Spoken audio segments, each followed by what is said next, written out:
Hi അസ്സലാമലൈക്കും. ഇന്ന് ഒരു അടിപൊളി നല്ല കട്ടി ചാറോട് കൂടിയ ഒരു ബീഫ് കറിയാണ് കേട്ടോ ഉണ്ടാക്കുന്നത്. അപ്പോൾ അതിലേക്ക് ആവശ്യമുള്ള സാധനങ്ങളാണ് ഇതൊക്കെ. ഒരു വലിയൊരു കഷ്ണം ഇഞ്ചി എടുത്തിരിക്കുന്നത്, അതുപോലെ 2 ഉണ്ട വെളുത്തുള്ളി, ഇത് പെരിഞ്ജീരകമാണ് കേട്ടോ, 1 ടീസ്പൂണ് പെരിഞ്ജീരകം, അതുപോലെ 2 തണ്ട് കറിവേപ്പിൻ്റെ ഇല എടുത്തിരിക്കണം കേട്ടോ. ഇനി ഇതൊന്ന് ഈ ഇഞ്ചി വെളുത്തുള്ളി ഇതൊക്കെ പറയും ഒന്ന് മിക്സിയിലൊന്ന് ഒതുക്കിയെടുക്കാം കേട്ടോ. അപ്പോൾ അതൊന്ന് ഒതുക്കിയെടുത്തിക്കണം. ഒരു തരിതരിപ്പോട് കൂടി നല്ല പേസ്റ്റ് രൂപത്തിൽ ആവണമെന്നില്ല കേട്ടോ, ഇതുപോലെ ആയി കിട്ടിയാൽ മതി. അപ്പോൾ ഇത് ഉണ്ടാക്കാൻ വേണ്ടിയിട്ട് ഒരു മൺചട്ടി അടുപ്പത്ത് വെച്ചിരിക്കണം. അതിലേക്ക് ഒരു 4 ടീസ്പൂണോളം വെളിച്ചെണ്ണ ഒഴിച്ച് കൊടുത്തിരിക്കണം കേട്ടോ. അതിന് ശേഷം 1 ടീസ്പൂണ് ഉലുവ ഇട്ട് കൊടുത്തിരിക്കുന്നത്. ആ ഉലുവ ഒന്ന് പൊട്ടി വന്നതിന് ശേഷം അതിലേക്ക് നേരത്തെ ആ ഒതുക്കി വെച്ച ഇഞ്ചി വെളുത്തുള്ളി പേസ്റ്റ് ഇതുണ്ടല്ലോ, അതൊന്ന് ഇനി അതിലേക്ക് ഇട്ടിട്ട് ഒരു 2 മിനിറ്റ് നേരം ഒന്ന് ആ എണ്ണയിലൊന്ന് മൂപ്പിച്ചെടുക്കാം കേട്ടോ. ആ ഇട്ട പാടന്നെ അതിലേക്ക് തക്കാളി സവാള ഇട്ട് കൊടുക്കുക. ഇതുപോലെ 2 മിനിറ്റ് ഇളക്കി മൂപ്പിച്ചതിന് ശേഷം മാത്രം ഇട്ട് കൊടുക്കട്ടോ. അപ്പോൾ ആ കറിക്കൊരു പ്രത്യേക ടേസ്റ്റും നല്ലൊരു മണം ആണ് ഈ കറി. ഇനി ഇതിലേക്ക് ഞാൻ എടുത്തത് ഒരു 4 സവാള, അതുപോലെ ഒരു 3 തക്കാളി, ഒരു 5-6 പച്ചമുളക് ആണ് ഇതിലേക്ക് എടുത്തിട്ടുള്ളത്. ഇനി അതൊക്കെ ഒന്ന് നന്നായിട്ടൊന്ന് വാട്ടിയെടുക്കാം. അപ്പോൾ ഞാനിതൊന്ന് അടച്ച് വെച്ചിട്ട് കുറച്ച് നേരം ഒന്ന് വാട്ടിയെടുക്കുന്നുണ്ട് കേട്ടോ. അപ്പോൾ ഇതൊന്ന് ഞാൻ തുറന്ന് നോക്കുന്നത്. ഇതിൻ്റെ മുന്നേ ഞാൻ 2-3 പ്രാവശ്യം ഇതൊന്ന് ഇളക്കി യോജിപ്പിച്ചിട്ട് ഇതുപോലെ ഒന്ന് അടച്ച് വെച്ചതാണ് കേട്ടോ. ഇടക്കൊന്ന് ഇതുപോലെ ഇളക്കി കൊടുക്കണം, അല്ലെങ്കിൽ അടി കൊണ്ട് പറ്റി പിടിക്കുമല്ലോ. അപ്പോൾ ആ ഉള്ളിയും തക്കാളിയൊക്കെ നന്നായി വാടി വന്നിക്കണം. ഇനി അതിലേക്ക് ആവശ്യത്തിലുള്ള മസാലപ്പൊടികളാണ് കേട്ടോ. ഒരു 2 ടീസ്പൂണ് മല്ലിപ്പൊടി, അതുപോലെ 2 ടീസ്പൂണ് മുളക് പൊടി, ഒരു 3/4 ടീസ്പൂണോളം മഞ്ഞൾപ്പൊടി, ഒരു 1/2 ടീസ്പൂണോളം ഗരം മസാലയാണ് കേട്ടോ എടുത്തിട്ടുള്ളത്.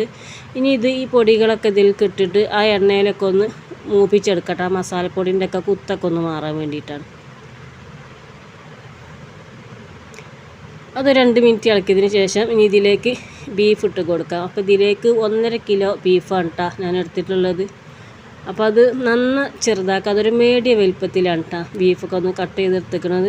അപ്പോൾ അതൊക്കെ ഒന്ന് ഇട്ട് കൊടുത്തതിന് ശേഷം ഇതിലേക്ക് ആവശ്യത്തിനുള്ള ഉപ്പ് ഒന്നിട്ട് കൊടുക്കുന്നുണ്ട്. പിന്നെ ഇതിലേക്ക് ആവശ്യത്തിന് വെള്ളം, ഒരു 1/2 ഗ്ലാസ് വെള്ളം ഞാൻ നേരത്തെ നമ്മൾ അരച്ച് വെച്ച മിക്സിൻ്റെ ജാറുണ്ടല്ലോ, അതിലേക്ക് ഒരു 1/2 ഗ്ലാസ് വെള്ളം ഒഴിച്ചിട്ടൊന്ന് ചുഴറ്റിയിട്ട് ഞാൻ ഇതിലേക്കൊന്ന് ഒഴിച്ച് കൊടുത്തതാണ് കേട്ടോ. അല്ലാതെ ഇതിലേക്ക് ഇനി വേറെ വെള്ളമൊന്നും ഞാൻ ചേർക്കണില്ല. ഈ ബീഫിൽ നിന്ന് ഇറങ്ങി വരുന്ന ഒരു വെള്ളം ഉണ്ടാവുമല്ലോ, അത് കാരണമാണ്. ഇനി ഇത് നന്നായിട്ട് ഇതുപോലെ ഒന്ന് മിക്സ് ചെയ്തതിന് ശേഷം ഒന്ന് അടച്ച് വെച്ചിട്ട് ഒന്ന് നന്നായിട്ടൊന്ന് വേവിച്ചെടുക്കട്ടോ. ഇതിപ്പോൾ ഒന്ന് അടച്ച് വെച്ചിട്ട് ഒരു 10 മിനിറ്റ് കഴിഞ്ഞിട്ട് ഒന്നും പാടിക്കൊന്ന് തുറന്ന് നോക്കാം. അപ്പോൾ ഇതൊരു 10 മിനിറ്റ് കഴിഞ്ഞതിന് ശേഷം ഞാനിതൊന്ന് തുറന്ന് നോക്കിയതാണ്. ആ ബീഫിലത്തെ വെള്ളമൊക്കെ ഒന്ന് ഇറങ്ങി വന്ന് പിന്നെ നമ്മളൊരു 1/2 കപ്പ് വെള്ളം ഒഴിച്ച് കൊടുത്തിരുന്നല്ലോ. അപ്പോൾ ഇതിലേക്ക് ആവശ്യത്തിനുള്ള വെള്ളമൊക്കെ വന്നിക്കണം കേട്ടോ. ഇനി ഇത് ഈ നീതിയിൽ തന്നെ കിടന്നിട്ട് ഇത് നന്നായിട്ടൊന്ന് അങ്ങോട്ട് വേവിച്ചെടുക്കാം.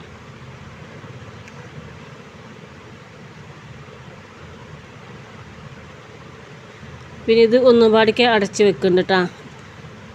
ഇതിൻ്റെ ഇടയിൽ ഇടക്കൊക്കെ ഒന്ന് മൂടി തുറന്ന് നോക്കണം കേട്ടോ. ഞാനിത് 2-3 പ്രാവശ്യം ഇതുപോലെ ഇളക്കി യോജിപ്പിച്ചതാണ്. അപ്പോൾ ഇത് കറിയൊക്കെ നന്നായി സെറ്റായി വന്നിക്കുന്നുണ്ടാ. നല്ല കട്ടി ചാറോട് കൂടിയല്ല അടിപൊളി ടേസ്റ്റുള്ള കറിയാണ് കേട്ടോ. അത് ഞാൻ ഇതിലേക്ക് കോമ്പിനേഷനായിട്ട് നെയ്ച്ചോറാണ് വെച്ചിരിക്കുന്നത്. പൊറാട്ടയ്ക്കും നെയ്ച്ചോറിക്കൊക്കെ അടിപൊളി കറിയാണ് കേട്ടോ. അപ്പോൾ അത് വേവൊക്കെ ഒന്ന് കറക്റ്റായി വന്നിക്കണം കേട്ടോ. ഇനി അതിലേക്ക് ഞാൻ ചെറിയ ഉള്ളി കറിവേപ്പിൻ്റെ എലുമാടി ഒന്ന് തൂമിച്ച് ഒഴിച്ച് കൊടുക്കുന്നുണ്ട് കേട്ടോ. ബീഫ് കറിയൊക്കെ ഉണ്ടാക്കുമ്പോൾ ഇതുപോലെ ചെറിയ ഉള്ളിയും കറിവേപ്പിൻ്റെ ഇലയൊക്കെ ഇട്ടുകൊണ്ട് ഒന്നും പാടൊക്കെ തൂമിച്ച് വയ്ക്കണം കേട്ടോ. നമ്മൾ എങ്ങനെ വാട്ടി വെച്ചതാണെങ്കിലും ഈ ലാസ്റ്റ് തൂമിച്ച് വയ്ക്കലുണ്ടല്ലോ, ആ കറിക്കൊരു പ്രത്യേക ടേസ്റ്റും മണം എല്ലാം കൂടി അടിപൊളിയാണ്.